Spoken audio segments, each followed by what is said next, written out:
the high cost of Diddy, Twitch clears the bases, and more oof for the Black Keys. Welcome to the Unlimited Supply Podcast, your daily music business TLDR in your ear, powered by literally years spent in meetings, and brought to you by Nodesk, helping music, technology, and finance companies navigate the music industry. It's June 10th, 2024. I'm Lars Murray, and I'm in Chicago today, where the cicadas are singing in full throat, demonstrating that even a biblical plague can sound pretty cool. It's Monday, where we discuss what happened over the weekend and what we'll be watching this week. Over the weekend, on Friday, Billboard reported the details of the new frontline regime at BMG Under Jon Loba, who recently had the rest of the Americas added to his previous purview as president of Frontline Recording in North America. It's not often that a Nashville executive takes over an operation that crosses genres and territories, though maybe that shouldn't be so rare given the strength of bonds between Nashville stars and their fans. The article details Loba's priorities and includes the pull quote, "We want to be home for artists that maybe don't easily fit in elsewhere." Loba also noted that, quote, "icons come from fringes, a truth which is all too often ignored in A&R.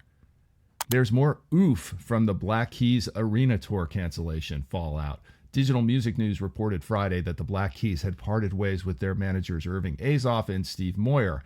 Getting a new Keys tour together is going to be quite the cold start challenge for whoever ends up managing them. Somebody will surely step up, but whoever does will be their third manager in 4 years, given that the Keys left Q Prime in 2021. Not exactly the album cycle the Keys wanted for their recent release, Ohio Players. As a fan, I hope they can get things sorted out soon. With everyone from Revolt TV to Howard University cutting ties with Sean Diddy Combs, Billboard's Ed Christman dives into the financial repercussions of legal issues and scandals for artists and songwriters. Ed breaks down some of the math on catalog revenue and pricing multiples, and he talks to at least one investor who won't touch Diddy or R. Kelly with a 10-foot pole right now. Full article is at Billboard Pro. Twitch took a major step toward copyright white hat status. Last week, the Amazon-owned live streamer announced that it had completed deals with all three majors and Merlin to allow licensed use of their music by Twitch DJs. That's an unusual grand slam given that deals with majors and Merlin don't usually come all at once for all kinds of reasons, including that as a streamer, you never want to be renegotiating your expired deals all at once. The deal doesn't mean that all uses of music on Twitch are fully licensed, but it's a start. The surprising stat is that Twitch says it has over 15,000 streaming DJs monetizing their work on the platform. Twitch didn't specify exactly how much DJs and Twitch would be paying for the musical uses, but they did say that for the majority, the split would be about 50-50.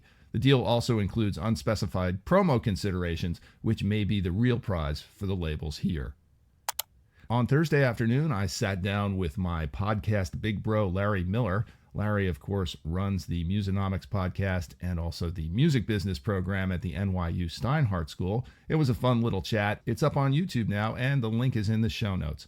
Larry's also got a new Flash episode of Musonomics available now. He and his co-host Lynn Gonzalez from Granderson Des Rochers talked about AEG versus Live Nation, the Black Keys and J-Lo, the impending sale of the Queen catalog, Spotify price increases, and more. You can get Musonomics Pod wherever you get your podcasts. As for the week ahead, well, welcome to Indie Week. A2IM Indie Week kicks off this afternoon in New York. Hope to see you there when I get back tomorrow. And if I do, be prepared for me to shove a mic in your face and ask, who are you and why are you here? If you can keep your answer to 30 seconds or so, you might end up on the podcast, so beware. I'm also in the process of creating a new feature called Axe Grinder, in which various luminaries from this business weigh in on things they feel strongly about. So if you've got a bee in your bonnet, something sticking in your craw, or a particular axe to grind, shoot me an email at lars@nodisc.com, and maybe we can give you an unlimited supply soapbox to get up on. Support for the Unlimited Supply podcast is provided by Roy-Fi, which helps independent artists invest in their careers and hold on to their master and publishing rights. If you're interested in sitting down with Roy-Fi to discuss a partnership at A2IM, email me directly at lars@nodisc.com. Give Unlimited Supply a rating and a review on Spotify or Apple Podcasts if you like what you hear, and tell a friend or three. And don't forget to smash that follow button wherever you get your podcasts. Links to what we discussed on the show are in the show notes, and you can hit me up on LinkedIn or email me at lars@nodisc.com to tell us what you think about the show, to feed us info, to feed us lunch, to challenge us on our dubious assertions, and to tell us what we're missing out on. I'm Lars Murray, and remember, in this business, no conflict means no interest. See you tomorrow on Tech Tuesday. And this is what a plague of locusts sounds like.